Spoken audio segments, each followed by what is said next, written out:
देखो, अगर v कोई वेक्टर है, बिलोंग करता है वेक्टर स्पेस से किसी सब स्पेस w के अलोंग, ठीक है, और v is a direct sum of w, मतलब orthogonal set subspace plus complement of orthogonal subspace. इसका मतलब ये कि उसके अंदर एक ऐसा एलिमेंट है जिसमें कोई भी एक ऐसा एलिमेंट नहीं है जो इन दोनों को कॉमन हो, ठीक है। मान लो कि W बिलोंग कर रहा है W से एंड W ऑर्थोनॉर्मल, ये W डैश बिलोंग कर रहा है W ऑर्थोनॉर्मल से, और हम एक प्रोजेक्शन डिफाइन कर रहे हैं B अलोंग W की, तो ये डिनोट कर रहा है, डिनोट सबसे पहले इसको करेंगे VW, इसका मतलब है B का एक प्रोजेक्शन है किस पे, W पे। अब W पे जो भी प्रोजेक्शंस हो रहे हैं, जो भी वेक्टर्स, उसका एक स्पैन बेसिस बना रहे हैं, W1 W2 W3 सब वो क्या है, ऑर्थोनॉर्मल सेट है, ठीक है। तो प्रोजेक्शन ऑफ VW ऐसे डिफाइन तब होगा जब वहाँ पे हमें एक ऐसा ऑर्थोगोनल सेट मिल जाएगा जिसका अगर हम W से प्रोजेक्शन निकालें तो वो प्रोजेक्शन क्या है, CW, C2W, CRW and so on, and C1 C2 is calculated by this, multiply U1 W1 upon norm of W1 W1, right। Projection निकाला ना, उससे ऊपर तो इनर प्रोडक्ट कर दो, नीचे उसका सेल्फ इनर प्रोडक्ट कर देना है, ठीक है। तो इसका W2 से निकाला ना, W2 से इनर प्रोडक्ट कर दिया, और जिससे निकाल रहे हैं उसी का इनर प्रोडक्ट नीचे आएगा W2 और W2 के साथ।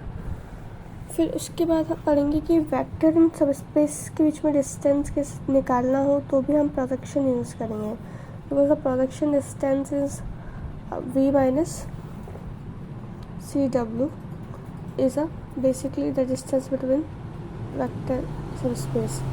जैसे अभी दोनों दे रखा है, हमें ये कुछ डिस्टेंस निकालनी है, तो क्या करें, V में से हम ये माइनस कर दें। क्या माइनस करना है, V minus C1 W2 C2 W2 and so on. Distance निकल जाएगी, तो C1 जानते हैं कैसे निकालना है, W1 रखा, फिर ये निकालो, W2 रखा, ये सब रखो, सॉल्व करो, वैल्यू आ जाएगी, स्केलर फॉर्म में आएगी वैल्यू। उसके बाद ग्राहम स्मिथ ऑर्थोगोनलाइजेशन क्या है कि एक S वेक्टर है दिया हुआ है, S B दिया हुआ है, और B यहाँ पे क्या है, ऑर्थोगोनल बेसिस है, राइट।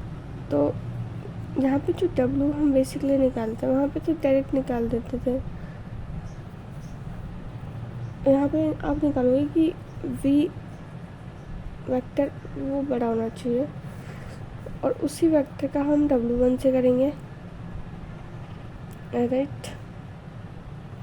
अगर I की वैल्यू W से लेकर K तक जाएगी तो V की वैल्यू K से एक एक्स्ट्रा चल रही है, समझ रहे हैं। अगर यहाँ मान रखो कि K+1 WI, फिर 1 के साथ 2 के साथ इस टाइप से निकालते जाएंगे, कोई दिक्कत वाली बात नहीं। अगर P कोई ऑर्थोगोनल मैट्रिक्स है, ठीक है, तो उसमें क्या होता है कि जो P transpose equal to P transpose P equal to I, इसका नंबर है कि जो P rows of P are ortho, अगर कोई ऑर्थोगोनल मैट्रिक्स है तो उसकी जो रोज है वो भी ऑर्थोनॉर्मल होंगी, और जो कॉलम्स है वो भी सारे क्या होंगे, ऑर्थोनॉर्मल।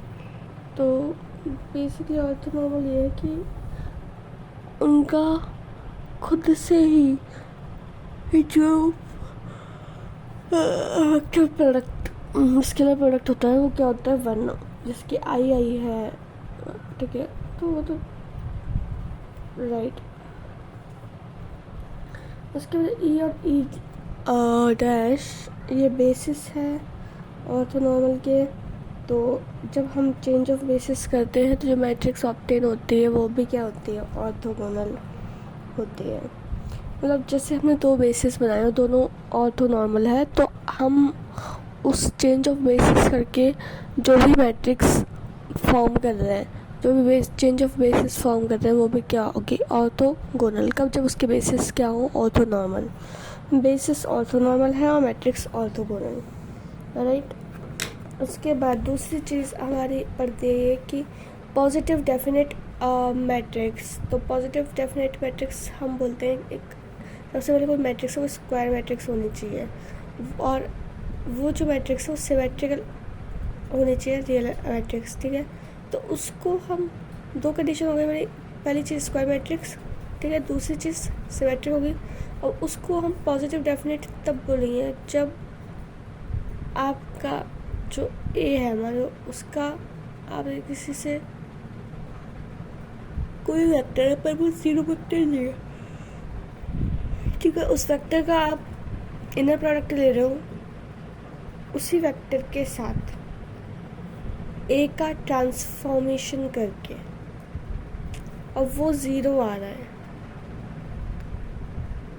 ठीक है, वी ज़ीरो नहीं है लेकिन उसका इनर प्रोडक्ट ज़ीरो आ रहा है, तो वो क्या देगी, पॉजिटिव डेफिनेट मैट्रिक्स। मतलब कि एक ऐसा मैट्रिक्स जिसका हम एक नॉन ज़ीरो वेक्टर के साथ ट्रांसफॉर्म कर दिया उसको, ठीक है, ट्रांसफॉर्म यानी मल्टीप्लाई कर दिया, तो उसका उसी वेक्टर के साथ जो इनर प्रोडक्ट है वो क्या आना चाहिए, zero. That matrix is a inner positive matrix, right. अब कोई भी मैट्रिक्स को हम, जैसे कि ये हमने एक सिमेट्रिकल मैट्रिक्स ले लिया है, A B and B D, that is symmetrical matrix, ठीक है। सो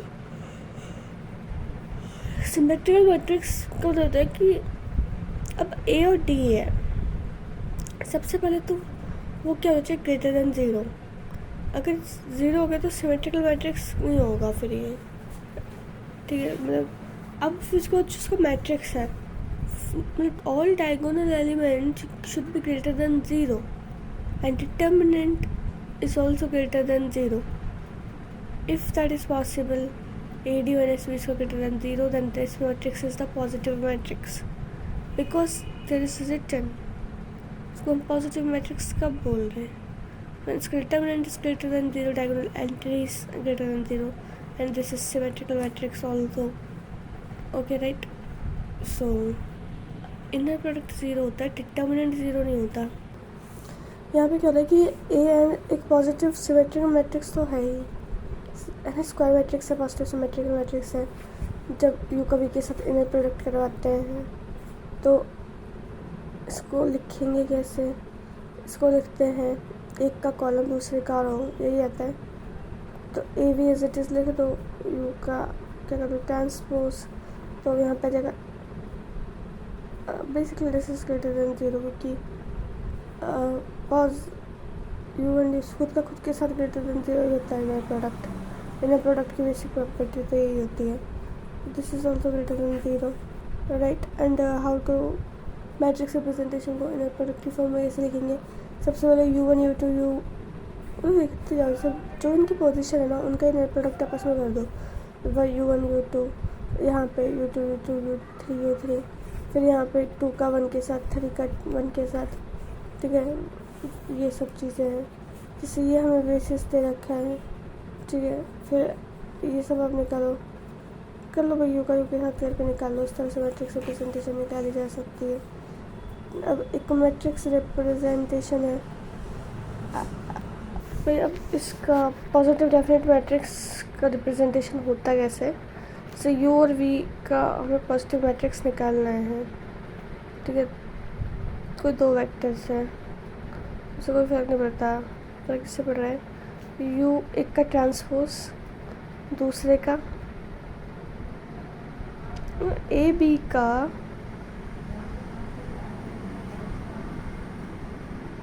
ट्रांसफॉर्मेशन करवा रहे हैं हम यू ट्रांसपोज से, जो भी आउटपुट आएगा that is the inner product of U and B, ठीक है। क्या करना है, जो पहले है उसका ट्रांसपोज, जो बाद में है उसका ए बी लिख दो, ठीक है। नॉर्म्ड वेक्टर स्पेस क्या होता है कि जो डिस्टेंस आपको पता है वो ग्रेटर देन इक्वल टू 0 होगी, चला ही नहीं हो, इन केस जो वेक्टर 0 ही है तो नल वेक्टर के केस में नॉर्म 0 हो सकती है। कोई स्केलर है, अगर वी से मल्टीप्लाई किया है तो वो स्केलर आगे जाएगा, क्योंकि स्केलर भी एक नॉर्म में सारा, इसलिए स्केलर भी क्या होगा, पॉजिटिव, नेगेटिव नहीं हो सकता। फिर ये आपकी ट्रायंगल इनइक्वालिटी की side of two triangles is always greater than the third side, and that is that, right. Another thing is कि norms means under root of inner space okay, and the inner space is a square of norm. Do you understand what I'm trying to say? Yeah, okay. It can be written as norm equals to inner product power half. अब now V equals to A1 A2 AN stable. Way norm अगर infinite है तो जितने भी तुम्हारे ए eyes हैं, right, जितने भी कोऑर्डिनेट्स हैं उनमें जो मैक्सिमम होगा वो, जिससे अब इसका नाम निकाला तो जानते हैं क्या करना है, इसमें क्या बताएं। फिर यहाँ पे ब्लॉक मैट्रिक्स क्या होता है कि जिसके डायगोनल में स्क्वायर मैट्रिक्स आ रहे हों उसको क्या कहते हैं, ब्लॉक मैट्रिक्स कहते हैं। यहाँ जो मल्टीप्लाई करते हैं ना अपन, वो बाहर डिवाइड भी करते हैं, इक्विवेलेंट करते हैं इसको। ब्लॉक मैट्रिक्स और डायगोनल के फॉर्म में लिखा है, मतलब कि determinant is a multiplication of diagonal blocks, right. दो ब्लॉक बन रहे डायगोनल पे, दोनों मल्टीप्लाई कर दो। फिर यहाँ पे है डिटर्मिनेंट ऑफ पैरामीटर फॉर्म। अब परम्यूटेशन बेसिकली क्या होता है कि कौन सा वेक्टर कौन सी जगह पे आपका रीच कर रहा है, कौन सी जगह पे है, तो कौन सी जगह पे मैप हो रहा है, उसी को क्या बोलते हैं, परम्यूटेशन। मतलब कौन सा वेक्टर कौन सी जगह पे परम्यूटेशन है। वैसे हमारे पास ये वेक्टर है 1 2 3 n तक लेकर एक मैपिंग डिफाइन कर रहे हैं 1 से लेकर n तक, ठीक है। उसमें ये प्लेस को पता है कि जो 1 है वो जे प्लेस पे है, 2 ये तो पता है कि कौन सी मैपिंग किस जगह हो रही है। तो ऐसी mapping permutation is always 1 1 2, that is remember, ठीक है। अब ये बता रहा है जैसे हमने यहाँ पे 3 वेक्टर्स ले लिए, फटाफट डाला है अवेलेबल। तो अगर वो परम्यूटेशन मैट्रिक्स है तो उसकी वैल्यू तो +1 होगी या -1 होगी। अब +1 हम कैसे पता लगाएंगे, -1 हम कैसे लगाएंगे। अगर देखो इवन परम्यूटेशन मैट्रिक्स है तब तो वैल्यू 1 हो जाएगी +1, और अगर और परम्यूटेशन मैट्रिक्स है तो क्या हो जाएगी वैल्यू -1, ठीक है। परम्यूटेशन मैट्रिक्स दे रखा है भाई, परम्यूटेशन मैट्रिक्स इस फॉर्म में दे रखी है, मतलब जो 1 है वो उस पोजीशन बना लो, जो भी जितना भी साइकिल बन रहा है। अगर और बड़ा है इसकी लेंथ और है तो -1 आंसर हो जाएगा। इसको आप पावर्स के फॉर्म में भी लिख सकते हो कि कितनी बार चेंज हो रहा है, 1 बार 2 बार चेंज हो रहा है, टोटल कितने हो गए 3, और परम्यूटेशन है, ओके। फिर साइन चेंज करके आप देख सकते हो कि परम्यूटेशन को मैट्रिक्स रखी, परम्यूटेशन किस तरीके से बनाओगे। परम्यूटेशन बनाओगे कि जो तुम्हारा इवन है, ठीक है, वो 1 पोजीशन से कौन सी पोजीशन में पहुंच गया 2 पे, जो E2 पोजीशन है वो 2 होती है, 2 पोजीशन से वो कहाँ पहुंच गया। इस तरह से आप परम्यूटेशन बनाओगे। इसको फिर रोज को इंटरचेंज करके भी माइनस के फॉर्म में लिख सकते हो, कोई दिक्कत वाली बात नहीं है, ठीक है। और यहाँ पे है कोफैक्टर्स एंड माइनर्स, जानते हो ये सब।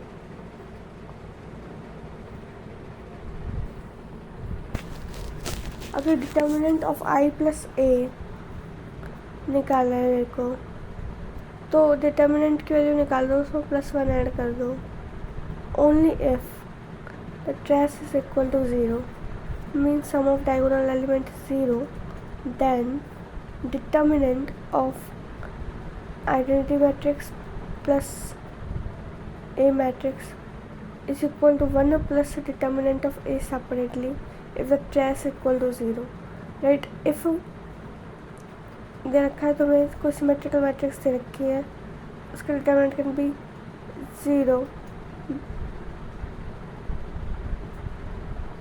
तो वो इन्वर्टिबल तो नहीं होगा, राइट। फिर उसके बाद है eigen vectors, no characteristics polynomial unit lambda i minus a, ठीक है।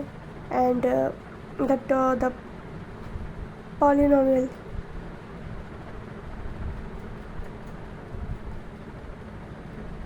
how to find it by the formula of m plus minus under root m square plus उसको minus P, M is a mean, plus minus under root of mean square minus product.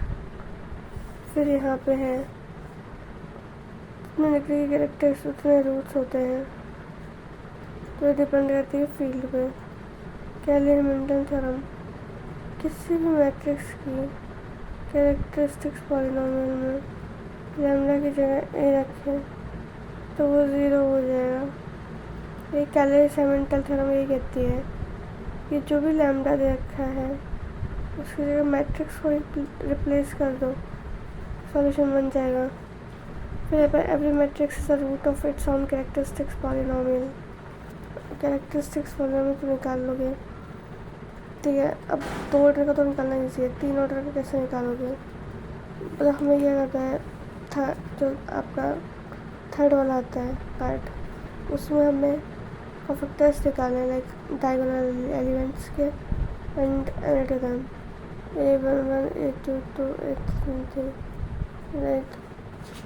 फिर यहाँ पे है जितने भी eigen vectors आ रहे हैं वो सारे के सारे क्या होने चाहिए, लीनियरली इंडिपेंडेंट होने चाहिए। ये चीज़ eigen vectors always linearly independent, तभी तो बेसिस फॉर्म करेंगे।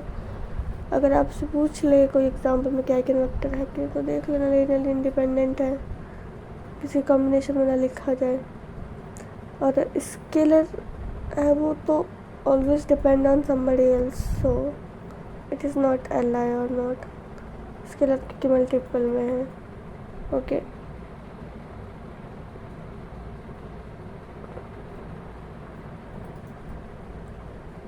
अगर कोई वेक्टर्स निकल के आता है, पता चलता है कि वो दोनों एक दूसरे के कॉम्बिनेशन में लिखे हैं, तो 2 वेक्टर्स नहीं होंगे, वेक्टर हमेशा एल आई होता है, उनमें से एक ही वेक्टर होगा। इस तरह से चेक कर सकते हो,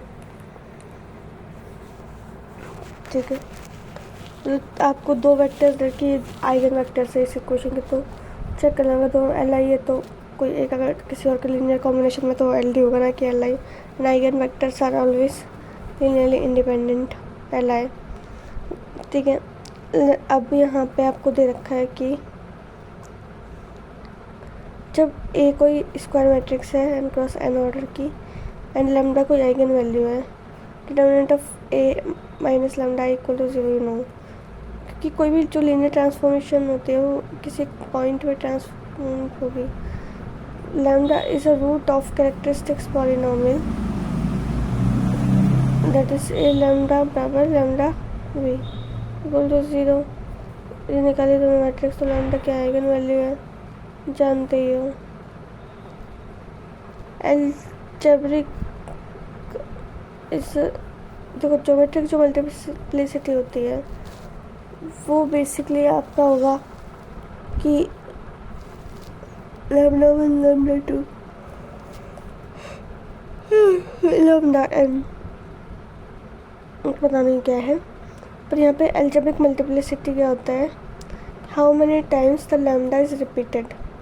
मतलब लैम्डा कोई एक पर्टिकुलर तुम्हारे पास आइगन वैल्यू है, तो आइगन वैल्यू की पावर कितनी है भाई, उसकी एल्जेब्रिक मल्टीप्लिसिटी होगी, ठीक है। अब कोई रिपीटेशन नहीं है, इसका मतलब उसकी एल्जेब्रिक मल्टीप्लिसिटी क्या हो जाएगी 1, तो आइगन वैल्यू क्या हो जाएगी सिंपल, क्या बोलते हैं उसको, सिंपल आइगन वैल्यू, ठीक है। अब यहाँ पे आइगन स्पेस क्या चीज़ है, आइगन स्पेस में सारे के सारे जितने भी वेक्टर्स होते हैं वो सब क्या हो गया, एल आई वेक्टर्स, ठीक है। और जितने भी एल आई वेक्टर्स हैं वो उसकी क्या है, ज्योमेट्रिक मल्टीप्लिसिटी।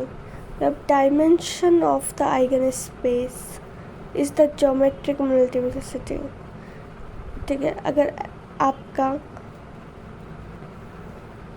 एल्जेब्रिक मल्टीप्लिसिटी 1 है तो ज्योमेट्रिक मल्टीप्लिसिटी भी 1 आ जाएगी, कोई दिक्कत वाली बात नहीं है। If A M is greater than equal to G M, right, and G M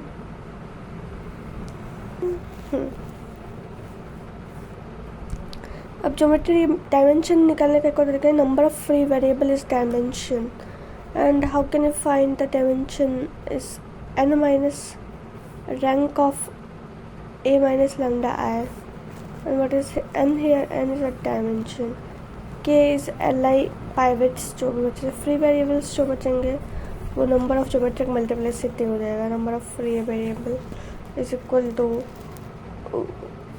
dimension of eigenspace, that is geometrical multiplicity, right? Okay, अब like lambda is eigen value, ये लीनियर ट्रांसफॉर्मेशन हो गया हमारा, आइगन इक्वेशन हो गई linearly. तो ए square के लिए देखो आपका आइगन वैल्यू भी उसी तरह मूव कर जाएगा, लैम्डा स्क्वायर हो जाएगा eigen value for transformation like a square. अगर हमें कभी भी इन्वर्स में निकालना है कि, तो हमें पहली चीज़ याद रखनी पड़ेगी कि जो डिटर्मिनेंट है वो नॉन ज़ीरो होना चाहिए, कि डिटर्मिनेंट ज़ीरो होते ही चीज़ें नॉन इन्वर्टिबल हो जाएंगे। हम क्योंकि हमें इन्वर्टिबल चाहिए, इसका मतलब हमें डिटर्मिनेंट क्या है, not equal to zero, right? So means non similar. कोई भी सिमिलर मैट्रिक्स कब होती है कि जब ऐसा बोला कि दो मैट्रिक्स आपस में सिमिलर है, कि बी सिमिलर है ए के, तो वो कब होगा, जब वहाँ पे कोई ऐसी मैट्रिक्स एग्जिस्ट करती है जो पी और पी इनवर्स का ए से ट्रांसफॉर्मेशन करवाने पे आपको बी दे दे। यही होता है सिमेट्रिकल मैट्रिक्स का मतलब। फिर उसके बाद है आपका A N cross A N बराबर कैरेक्टरिस्टिक्स इक्वेशन है ए माइनस लैम्डा आई, राइट? सो ए माइनस लैम्डा आई में ये है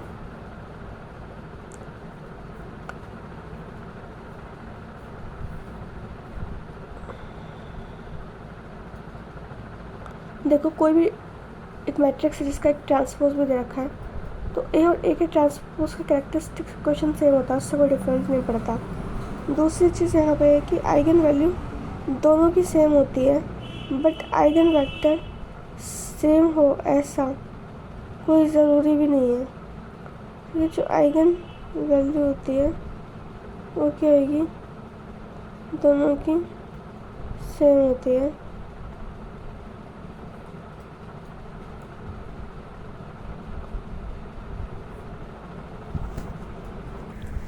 अगर ऐसा होता है कि लाइक ये जनरली होता है कि एक मैट्रिक्स से ए और उसके ट्रांसपोज कर दिया, दोनों की कैरेक्टरिस्टिक्स इक्वेशन सेम होती है, कोई दिक्कत वाली बात नहीं है। कैरेक्टरिस्टिक्स इक्वेशन सेम है मतलब कि रूट सेम है, रूट मतलब क्या, आइगन वैल्यूज़, दोनों की आइगन वैल्यूज सेम होंगी, लेकिन दोनों के आइगन वेक्टर सेम होंगे या नहीं ये नहीं कहा जा सकता।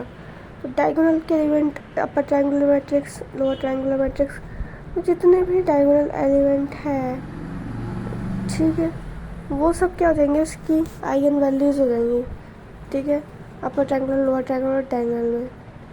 अगर हम देखिए फाइंड आउट करें कि सारी रोज़ और कॉलम का कोई पर्टिकुलर सम सेम आ रहा है, तो इसका मतलब क्या है कि के उसका एक आइगन वैल्यू हो जाएगी। दूसरी चीज़ क्या है कि सम ऑफ आइगन वैल्यूज़ क्या होती है पता होना चाहिए, that is trace of A, sum of diagonal values and the product of roots is determinant, okay?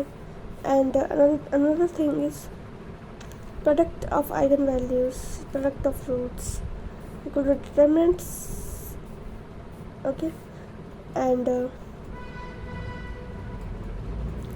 number of non-zero eigenvalues are same both in, जैसे आप a n क्रॉस m कर रहे हो, या b को मैट्रिक्स है M cross N की, और ए भी मल्टीप्लाई कर रहे हो तो एन क्रॉस एम आ रहा है, ए मल्टीप्लाई कर रहे हो तो एम क्रॉस एम आ रहा है। ये क्रॉस बिल्डिंग चल रही है, तो क्रॉस बिल्डिंग में क्या होता है, नंबर ऑफ जो नॉन जीरो आइगन वैल्यू होती है सेम, ठीक है? देखो ये समझ आ गया। फिर उसके बाद अगर इस तरीके से हम लिख रहे हैं ए बी और बी ए का जो वट एवर ऑर्डर हो, ठीक है, तो उन दोनों में जो number of non zero eigen values है वो तो सेम होगी, कि ऐसे आइगन वैल्यूज़ जो अलग अलग है, डिस्टिंक्ट है, वो दोनों में सेम होंगी, जैसे ए बी निकालो जैसे भी ये निकालो। लेकिन अब जीरो आइगन वैल्यू कितनी होगी उसके अंदर, तो जीरो आइगन वैल्यू निकालने का तरीका ये है कि एन माइनस एम कर दो, कैरेक्टरिस्टिक्स इक्वेशन दोनों की बराबर है ऑलवेस्ट, कोई दिक्कत नहीं है। बस टी मतलब कैरेक्टरिस्टिक्स जिसमें भी है उसमें भी क्या करना है, एन माइनस एम करना है। तो एन माइनस एम जो भी है उतनी क्या होगी, जीरो आइगन वैल्यूज़ होंगी। डायगोनलाइजेबल क्या होता है, डायगोनल किसी भी चीज़ को डायगोनलाइजेबल मैट्रिक्स तब बोलेंगे, एक स्क्वायर मैट्रिक्स है सबसे पहले, स्क्वायर मैट्रिक्स में डायगोनलाइजेबल मैट्रिक्स तब बोलते हैं सबसे बड़ी चीज़ कि वो नॉन जीरो होनी चाहिए उसकी वैल्यू, डिटर्मिनेंट की वैल्यू, राइट? उसके बाद ठीक है, उस मैट्रिक्स मतलब कोई एक ऐसी मैट्रिक्स जिसका डिटर्मिनेंट क्या है, नॉन जीरो, उस नॉन ज़ीरो डिटर्मिनेंट को जब आप पी एंड पी इनवर्स से ऑपरेट कर रहे हो तो जो भी मैट्रिक्स आपको मिलेगी वो क्या है, डायगोनलाइजेबल। एक कोई भी स्क्वायर मैट्रिक्स हो सकती है जब उसका हम ऐसी मैट्रिक्स जो कि क्या है, नॉन सिंगुलर है, नॉन सिंगुलर है तो पी इनवर्स ए पी बराबर क्या निकलेगा, डायगोनलाइजेबल हो जाएगा। डायगोनलाइजेबल मैट्रिक्स वो क्या बोलते हैं, मॉडल मैट्रिक्स। सबका एग्जाम्पल है।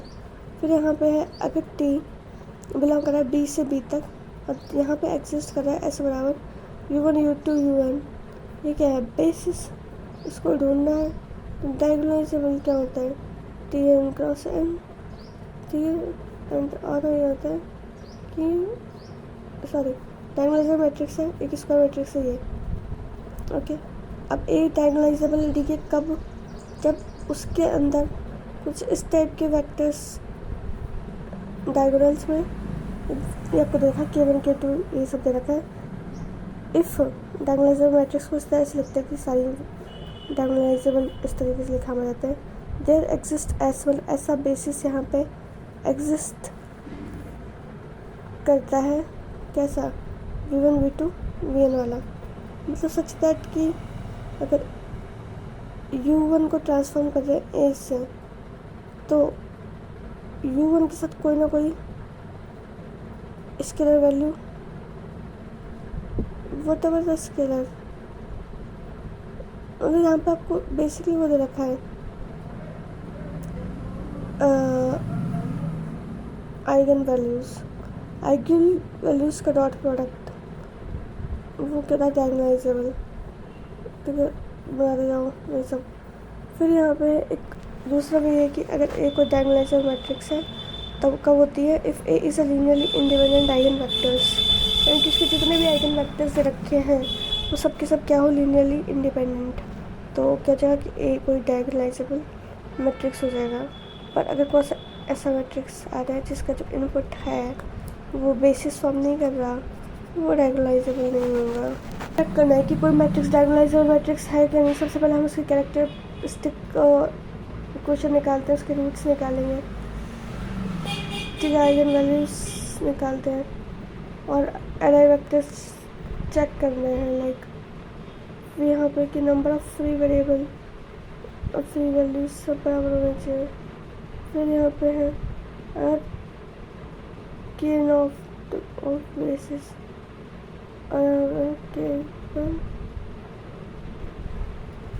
समझ आ गया।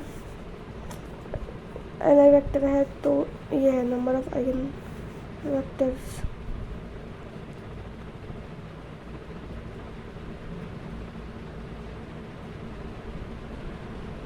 number of eigenvectors equal to number of Li, then this is diagonalizable, otherwise it is not diagonalizable, right। अगर Li vectors number of eigenvalues बराबर नहीं है तो दिक्कत हो जाएगी।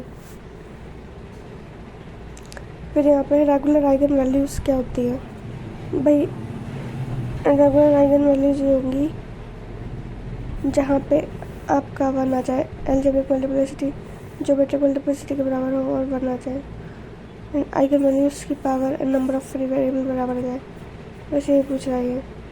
फिर यहाँ पे matrix is diagonalizable if A M equal to G M, right. फिर यहाँ पे है vector associated with particular eigen value, ये सब रखा है। एसिमेट्रिकल मैट्रिक्स हर्मिशियन मैट्रिक्स इसको बोलते हैं, वही होता है। इसका डायगोनल एंट्रीज क्या होता है, रियल एंड जो उसके डायगोनल ऑफ डायगोनल एलिमेंट्स है उसमें इमेजिनरी टर्म्स हमेशा अपोजिट साइड के साथ आती है, अगर पहले से पॉजिटिव नेगेटिव नेगेटिव तो positive, okay. So all are real and diagonalizable if अगर कोई हर्मिशियन मैट्रिक्स है तो वो डायगोनलाइजेबल हो जाएगी, कोई बात नहीं है। एक यहाँ पे हर्मिशियन मैट्रिक्स रखी है, उसका डायमेंशन निकालो किस तरीके से, n minus rank of A minus lambda. Eigen value अगर नॉन रिपीटेड है तब तो कोई बात ही नहीं है, रिपीटेड है तो ए एम बराबर जी एम। अब यहाँ पे ए एम मैट्रिक्स है टू डिफरेंट, देखो आपको x1 x2 x3 xn L I vectors दिए हुए हैं, इसको आप इस समय भी लिख सकते हो एक्स आर प्लस 1 क्या होगा एफ आई एक्स आई। एक है एनहिलेटिंग पॉलिनोमियल। एनहिलेटिंग पॉलिनोमियल क्या होता है कि फंक्शन है दिया हुआ है, नॉन जीरो फंक्शन है, पॉलिनोमियल है, मतलब उसकी जो एलिमेंट एक्स आ रहा है वो किसी फील्ड में से आ रहा है, तो हम उस फंक्शन को एनहिलेटिंग पॉलिनोमियल तब बोलेंगे, ठीक है, जब ए कोई स्क्वायर मैट्रिक्स है और ए को आप उस फंक्शन में डाल रहे हो, उसकी वैल्यू नल मैट्रिक्स आ रही है, तो वो एनहिलेटिंग पॉलिनोमियल है। समझ आया? एनहिलेटिंग पॉलिनोमियल वो है कि उसकी वैल्यू अगर हम गिवन फंक्शन में डाल दें तो वैल्यू हमें नल स्पेस मिल जाए। ओके, तो ए दे रखा है, आइडेंटिटी मैट्रिक्स है, और उसे फंक्शन दे रखा है, इस फंक्शन में डाल दो वैल्यू 0 आ गई, नल मैट्रिक्स हो गया, एनालिटिक पॉलिनोमियल हो गया। ठीक है, तो every matrix satisfy it's characteristics equation उसी बेस्ड है सारा। उसका तो मिनिमल पॉलिनोमियल क्या होता है कि लेस डिग्री ऑफ एनहिलेटिंग पॉलिनोमियल। ठीक है, उसको हम कि फिक्स फंक्शन में मैट्रिक्स रखने पे जो नल स्पेस देता है उनको बोलते हैं एनहिलेटिंग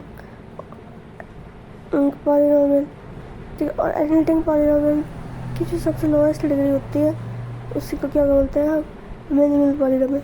तो मिनिमम पॉलिनोमियल एक एनहिलेटिंग पॉलिनोमियल है, इसकी तीन प्रॉपर्टी है। इसकी सबसे पहले यूनिक होना चाहिए, फिर एनहिलेटिंग होना चाहिए, दूसरी बात तो लीस्ट डिग्री का पॉलिनोमियल होना चाहिए कि उससे लीस्ट कुछ नहीं हो सकता फिर उसमें, ये भी याद रखो। फिर उसके बाद बात आती है जैसे कि दे रखा है ये, अब एफ एक्स फंक्शन दे रखा है, अब x माइनस 1 है, यूनिक है, दूसरा कोई स्क्वायर में है नहीं, एनहिलेटिंग है क्योंकि ये वैल्यू अगर इसमें डाल दोगे तो 0 वैल्यू दे देगा, और तीसरी चीज़ लीस्ट डिग्री होनी चाहिए। लीस्ट डिग्री का पॉलिनोमियल इससे छोटा इसमें कुछ भी नहीं है, तो इसको क्या बोलते हैं मिनिमम पॉलिनोमियल। ठीक है, अब यहाँ पे minimal polynomial divides every polynomial that A has a root and A is a root. मतलब मिनिमल पॉलिनोमियल हमेशा कैरेक्टरिस्टिक्स इक्वेशंस को डिवाइड कर देता है कि कैरेक्टरिस्टिक्स इक्वेशन से छोटा होता है। ठीक है, अब यहाँ पे देखने में ऐसा लगेगा जैसे कि कैरेक्टरिस्टिक्स इक्वेशन मिनिमल पॉलिनोमियल को डिवाइड करते हैं, पर ये साइन हमेशा उल्टा होता है। मतलब ये क्या बोल रहा है कि जो एम है वो किसको डिवाइड कर रहा है, कैरेक्टरिस्टिक्स इक्वेशन को। तो the characteristics polynomial and minimum polynomial have same irreducible factor. ठीक है, मतलब कि दोनों में एक फैक्टर तो कॉमन होगा, वो फैक्टर होगा जो कि इररिड्यूसिबल, मतलब वो हट नहीं सकता है। दूसरी चीज़ आपको देखने की lambda is eigen value of A. अगर एक ही लैम्डा आइगन वैल्यू है तो also root of the minimal polynomial. अगर ए कोई डायगोनलाइजेबल है तो वो कब होगी, जब minimal polynomial is a product of distinct linear factor. अगर जो मिनिमल पॉलिनोमियल है वो सभी फैक्टर्स का प्रोडक्ट है, इसका मतलब वो मैट्रिक्स क्या है, डायगोनलाइजेबल। ठीक है, तो क्योंकि डिस्टिंक्ट लीनियर फैक्टर्स, अगर किसी में 0 आ गया सपोज करो तब तो हो गया ना काम। अब आइड इम्पोर्टेंट जानते ही हो, मतलब कि आइड इम्पोर्टेंट दो मिलके एक को इम्पोर्टेंट बना रहे हैं, ए इसको बराबर ए। ठीक है, ये वही है ए का, अगर इसको दूसरी तरीके से समझा जाए तो ए का ए से ट्रांसफॉर्मेशन करके आउटपुट भी ए मिल रहा है, तो वो आइड इम्पोर्टेंट हो गया। ठीक है, अब एक्स स्क्वायर माइनस एक्स इसका एनहिलेटिंग पॉलिनोमियल आ गया। हमने क्या किया, एक्स की जगह पे ए की जगह पे एक्स रख दिया, रख दो भाई। ठीक है, तो अब हमें मिनिमल पॉलिनोमियल निकालना। मिनिमल पॉलिनोमियल क्या है कि जो इसको डिवाइड करने वाला लीस्ट पावर का एनहिलेटिंग पॉलिनोमियल हो। ठीक है, दो चीज़ें बन सकती है, जितने फैक्टर्स हैं उनको लिख दो अलग अलग। एक बन सकता है एक्स माइनस 1 बन सकता है, और एक एज इट इज ए बन सकता है मिनिमल पॉलिनोमियल। ठीक है, तो यहाँ पे सबसे पहले हम ये मान के चल रहे हैं कि ए इसकी नलिटी क्या होगी, 0 वेक्टर तो है ही। If A not equal to 0 then that is not possible.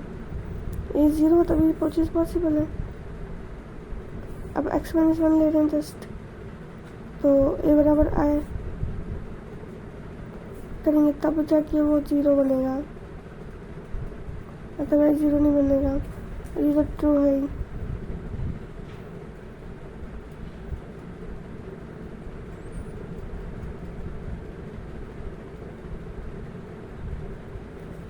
और ए आई क्यों नहीं हो सकता?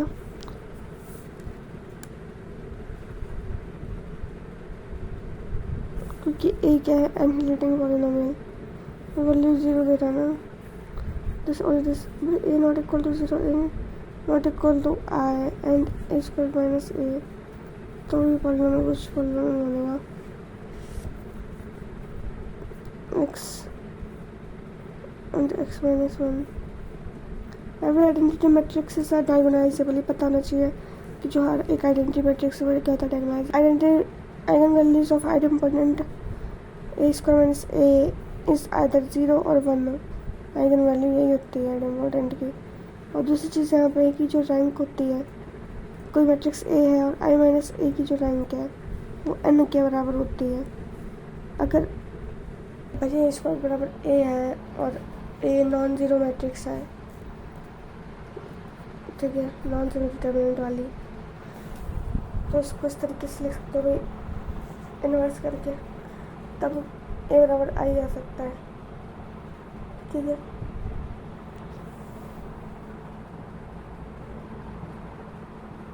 भाई ए वो 0 देते, उसमें बोलते हैं इम्पोर्टेंट बात, ए के minus 1 not equal to 0। Rule basically ये निकल के आ रहा है कि कोई भी मैट्रिक्स है, निलपोटेंट मैट्रिक्स है, तो वो डायगोनलाइजेबल तब भी होगी जब उसका मैट्रिक्स क्या हो 0, तो वो सिंगुलर होनी चाहिए, तब तो वो डायगोनलाइजेबल हो जाएगी। और वो सिंगुलर नहीं हो पाई तो डायगोनलाइजेबल भी नहीं होगी निलपोटेंट मैट्रिक्स।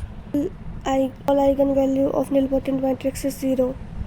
ठीक है, ट्रेस भी 0 होता है, डिटर्मिनेंट भी 0 होती है। वैल्यू पूछ लिया आपसे कि determinant of identity matrix plus minus A, तो उसकी वैल्यू 1 होगी क्योंकि ए की वैल्यू तो ऑलरेडी 0 है और ए बराबर क्या है, तो if I plus T A बराबर 1 दे रखा है तो ए क्या हो जाएगा, निलपोटेंट मैट्रिक्स से भी याद रखो, निलपोटेंट मैट्रिक्स में इसकी डिटर्मिनेंट की वैल्यू 1 आती है आई प्लस माइनस ए की। चीज़ ये है कि जॉर्डन ब्लॉक क्या होता है। जॉर्डन ब्लॉक होता है कि सबसे पहले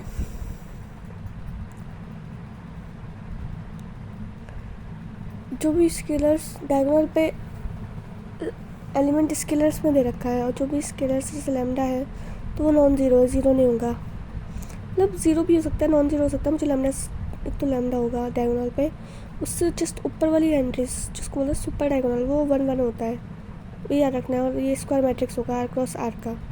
R2 का मतलब यही है कि आर क्रॉस आर का मैट्रिक्स है।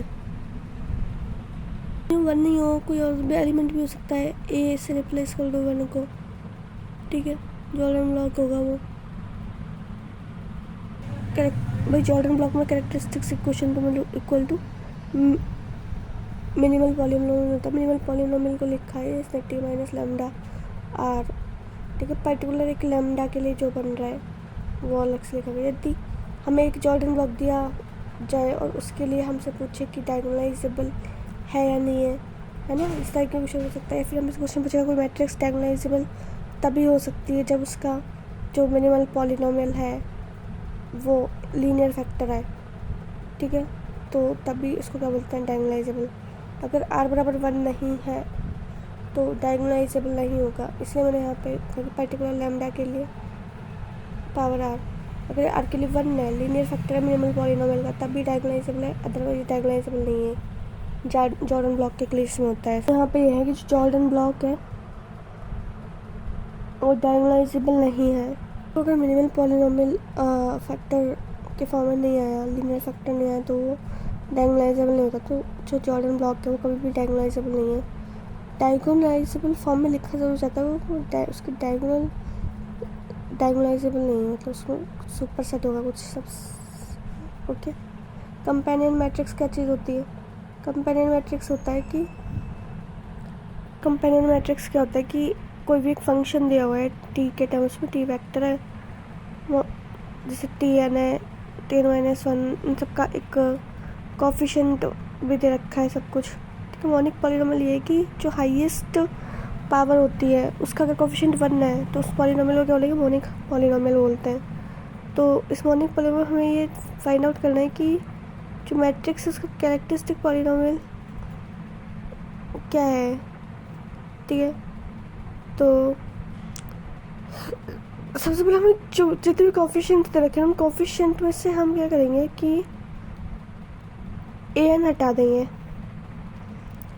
a नॉट से लिखना स्टार्ट करो, मतलब कि n-1 पोजीशन तक लिखते जाएंगे। उसको स्टार्टिंग में लिख लो, फर्स्ट में लिख लो, कोई दिक्कत नहीं है। फिर उसको छोड़कर बाकी सारी डायगोनल के एलिमेंट 0 लिख दो।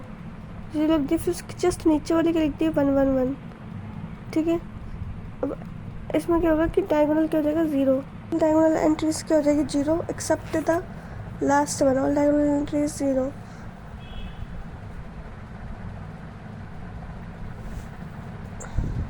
इसको क्या होगा, जो कैरेक्टरिस्टिक्स इक्वेशन है वो इक्वल टू आ जाएगा किसके, फंक्शन के, और फंक्शन इक्वल है किसके, मिनिमल पॉलीनोमियल के। तो ये कंपेनियन, इसी को क्या बोलते हैं, कंपेनियन मैट्रिक्स। इसमें फंक्शन, मिनिमल पॉलीनोमियल और कैरेक्टरिस्टिक्स पॉलीनोमियल सब आपस में बराबर आ जाए। अब देखो किस तरीके से करते हैं इसको, जैसे हमने पिछले वाले क्वेश्चन में पीछे लिखा था, इसको फ्रंट में भी लिख सकते हैं आप। नीचे से लिखना स्टार्ट करो, कहीं से भी लिखना स्टार्ट कर दो।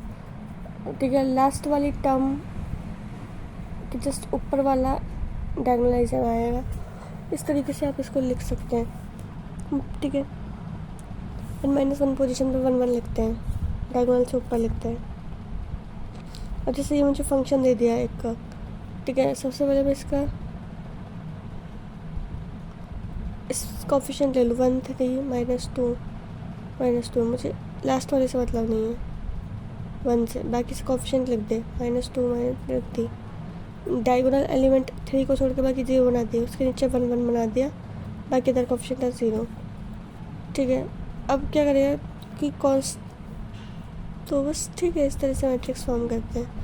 उसमें तुम पाओगे कि मिनिमल पॉलीनोमियल और जो कैरेक्टरिस्टिक्स इक्वेशन फंक्शन उसके लिए तो बराबर है ही, मतलब जिसके लिए है वो तो कंपेरियन मैट्रिक्स चेक करो। और डायगोनल्स के ऊपर डिफरेंस बेसिकली तो यही है। देखो एक ट्रांसफॉर्मेशन दिया हुआ वी से वी, मतलब ये बेसिकली अगर हम बोले लीनियर ऑपरेटर दे रखा है, क्योंकि जब सेम में करते हैं लीनियर ऑपरेटर बोलते हैं। इसका ट्रांसफॉर्मेशन का इंडेक्स के दे रखा है बराबर 0, इसका मतलब क्या है, इम्पोर्टेंट है कि इसका इंडेक्स है।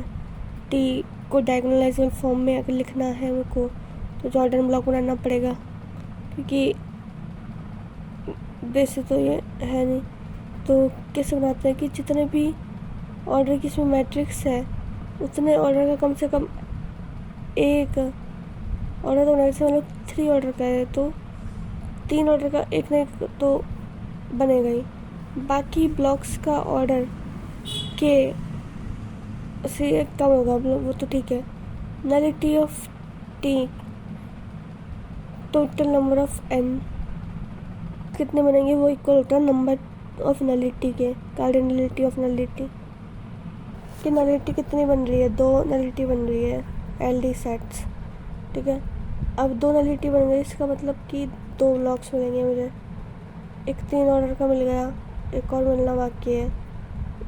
तो फिर ऑर्डर टोटल कितना ऑर्डर है, सबसे पहले 5 ऑर्डर दे रखा है, 3 का मुझे मिल गया है और 2 ही ब्लॉक बनेंगे टोटल। दूसरा वाला कितने का होना चाहिए, 2 का, तो अगला वाला 2 का बन जाएगा। ठीक है, इस तरह से देख के देख लो। जैसे ही होता है एज कैनोनिकल फॉर्म ही होता है कि अब तक हमारी प्रॉब्लम यही है कि ज़रूरी नहीं है कि जो हर एक स्क्वायर मैट्रिक्स हो डायगोनलाइजेबल हो।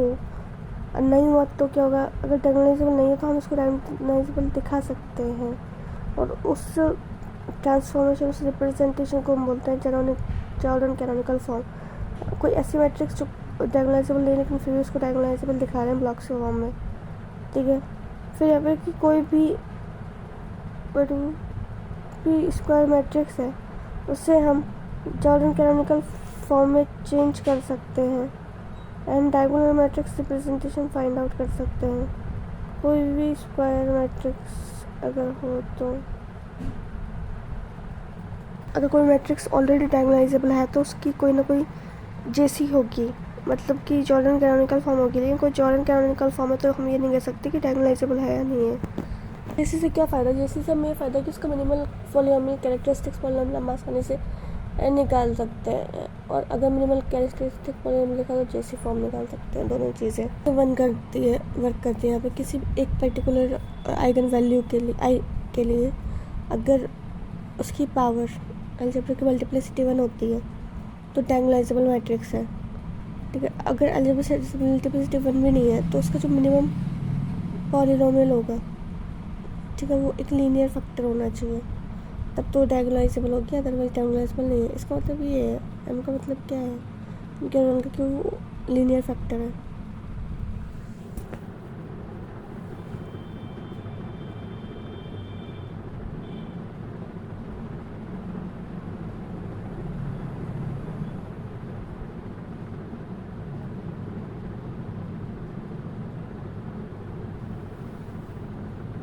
One JC block of order n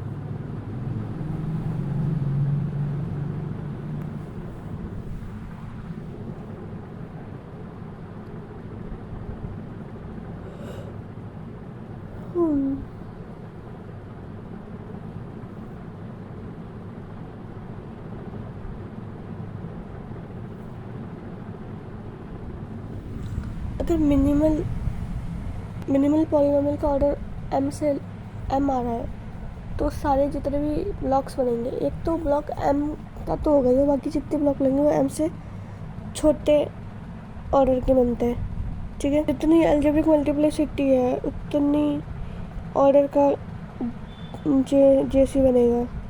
algebraic multiplicity दे रखा जो भी, और कितने बनेंगे, क्या ऑर्डर बन रहा है वो तो अलजेब्रिक मल्टीप्लिसिटी है ऑर्डर, और कितने बनेंगे, हाउ मेनी, तो वो ज्योमेट्रिक मल्टीप्लिसिटी है। Geometric multiplicity is equal to number of अलाइ vectors, number of free variable बस the number of Jordan block, कितने जॉर्डन ब्लॉक बनेंगे, और जॉर्डन ब्लॉक किस ऑर्डर का होगा वो अलजेब्रिक मल्टीप्लिसिटी होती है। कैरेक्टरिस्टिक्स इक्वेशन दे रखी है, उस कैरेक्टरिस्टिक्स इक्वेशन में आप देखोगे कि इसकी जो अलजेब्रिक मल्टीप्लिसिटी दे रखी है वो 3 दे रखी है, तो 3 ऑर्डर का तो ब्लॉक बनेगा ही बनेगा, और बाकी 3 से छोटे बन सकते हैं, ठीक है। अब उसके बाद मैं निकालूंगा कि ज्योमेट्रिक मल्टीप्लिसिटी नंबर ऑफ अलाइ वेक्टर्स, ठीक है। 2 ऑर्डर का बनाए तो बनाएंगे कैसे, 2 ऑर्डर का बनाते हैं 2 इधर 1 लगाओ, इधर 0 लगा दो, इस तरीके से। सम जो है वो 3 है, ये मल्टीप्लिसिटी 3 आ गई, तो एक ब्लॉक 2 का बन सकता है, एक 3 का बन सकता है। एक 2 का बनाते, एक 3 का बना दिया, या फिर 1 इसके लिए निकालेंगे 4 है, 2 का बना दिया, 2 का बना दिया, ये बनेगा, तो इसको बस तरीके बना लो, 2 का बना लो, 4 बन जाएगा। इस तरह से जॉर्डन ब्लॉक को शफल किया जाता है ना, तो उससे ज़्यादा कोई फ़र्क नहीं पड़ता, शफलिंग से कोई फ़र्क नहीं पड़ रहा, पहचानना आना चाहिए कि जॉर्डन ब्लॉक है। तो ऐसे ही कि डायगोनल एलिमेंट है उसको बनाता है, उसके नीचे 0, सिंगल है वो तो सिंगल रहेंगे। तो मैट्रिक्स दे रखी है, इसका कैरेक्टरिस्टिक्स इक्वेशन दे रखा है। अभी डायगोनल मैट्रिक्स है तो एक 0 होगा, एक लैम्डा होगा, ठीक है। मिनिमल पॉलीनोमियल निकाल लिया, कैरेक्टरिस्टिक्स पॉलीनोमियल निकाल लिया हमने, या तो इसका मिनिमल पॉलीनोमियल ये हो जाएगा, तो बिल्कुल ये कि ये भी हो सकता है, लेकिन यहाँ पे आप देखोगे कि am not equal to gm, क्योंकि am क्या रहा है, अलजेब्रिक मल्टीप्लिसिटी, जेसी की जरूरत क्या है,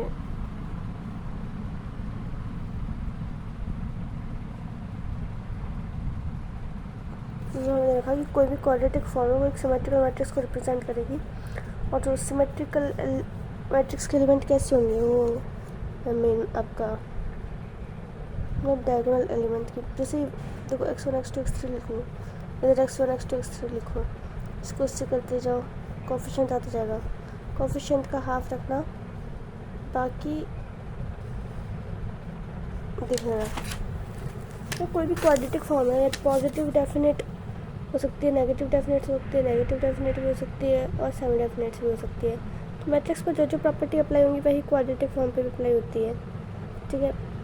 अगर ऐसा होता है कि आइगन जो वैल्यूज़ है वो ग्रेटर देन 0 है, पॉजिटिव डेफिनेट, लेस देन 0 है नॉन डेफिनेट, और अगर उनमें से कोई आइगन वैल्यू 0 भी आ रही तो semi positive definite, less than आ रही तो सेमी नेगेटिव। सेमी मतलब इसमें इक्वल टू 0 भी इंक्लूड है। All principal minus greater than 0 है then positive definite, greater than equal to semi positive definite. अगर लेस देन 0 है तो इवन ऑर्डर और ऑर्डर पर डिपेंड करती है, ठीक है। अब यहाँ पे जो प्रिंसिपल माइनर्स है वो क्या हुआ, greater than equal to 0 even order का है, और ऑर्डर का है less than equal to 0। Differentiation देखते जैसे ये है तो उसका डिफ्रेंशिएशन कैसे करते हैं, जो शुरू में मेरे पास पे ट्रांसपोज लगा दो, पीछे कैसे लिख दो, फिर राइट टू लेफ्ट खोल दे रहा, तो डिफ्रेंशिएशन इसका ही करते हैं। पीछे वाले करो एक बार ट्रांसपोज लगा के, तो बस ये था ट्रांसपोज एंड डिफ्रेंशिएशन, एक को कांस्टेंट रख के दूसरे का करना, यही है differentiation of F X Y. और इसमें ये स्टेटमेंट सही थे कि अगर वैल्यूज रख के देखिए, इस तरह का फंक्शन दिया हुआ था कि अगर y नॉट इक्वल टू, मतलब अगर दोनों 0 है तो जरूरी नहीं डिफ्रेंशिएशन 0 है, ये चीज़ ध्यान रखो। अगर x और y दोनों 0 है या एक 0 है इनमें से तो कोई ज़रूरी नहीं कि डिफ्रेंशिएशन 0 आए या नहीं आए, लेकिन ये पक्का है कि अगर इनमें से एक भी नॉन 0 है तो वो 0 तो नहीं आएगा, ठीक है। अगर दोनों ही साथ में नॉन 0 है तो भी वो 0 नहीं आएगा। रखा है फंक्शन है इनपुट आउटपुट है, तो ये लीनियर फंक्शन तो होगा नहीं लीनियर, क्योंकि ए बराबर यहाँ पे क्वाड्रेटिक आ गई तो लीनियर तो है नहीं। डिफरेंशिएबल हो सकता है और अनबाउंडेड हो सकता है, क्योंकि ये बिलोंग करता है आर से, और आर रियल वैल्यूड फंक्शन है। पता नहीं फील्ड उसका अनबाउंडेड है तो real function is always unbounded, तो दो ऑप्शन करेक्ट हो जाएंगे इसमें। लीनियर तो है नहीं क्योंकि क्वाड्रेटिक दिख गया, ठीक है, क्योंकि डिफरेंशियल है तो थर्ड ऑप्शन भी इनकरेक्ट है। डिफरेंशिएशन और ग्रेडियंट एक जैसे दिखते ज़रूरत है एक जैसे नहीं, क्योंकि जो डिफरेंशिएशन है वो आपको वेक्टर बताता है, वैल्यू बताता है, और ग्रेडियंट मतलब वेक्टर बता रहा है आपको।